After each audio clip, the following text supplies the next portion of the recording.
Aray ko, kulay putik na yung oil. Grabe, ang tagal na kasi hindi napapa-check ko yung front shock ko. Grabe.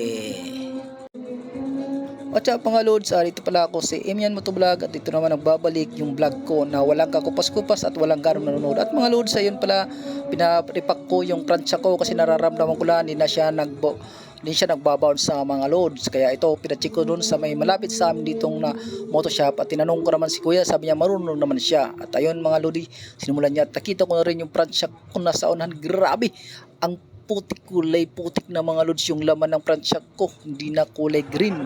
Sabi ko, yay, ito na palang kulay, buti na pa-check ko. Tramdam mo na rin mga lods, hindi na siya nagbabounce. At ayun mga lodi, sinubukan na ni kuya tanggalin yung front shock ko. So ano pa, sabi niya, papalitan niya ng oil yan lahat. Siya na daw ang bahala para mag-bounce sa ulit yung front shock ko. Sabi ko, yes boss, ang tiwala ko ay ibibigay ko sa iyo.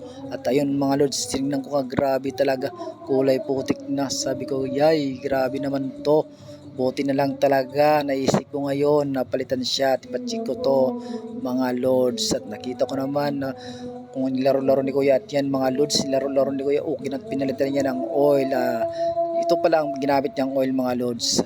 At ayun, before niya kabit yung lagyan ng oil mga lods, at tinugasan mo yan ni kuya. At ayun, meron siya rin in-spray dyan mga lods. Kasi nakikita niya nagbibideo ako, ayun mga lodi.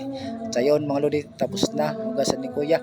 At sabi niya, okay na yan, balik na yung bounce ng shock mo sa unahan. Sabi ko, ganun ba? Salamat. Ayun mga lodi, tapos na. At sa wakas, makakauwi na rin ako. Bye-bye!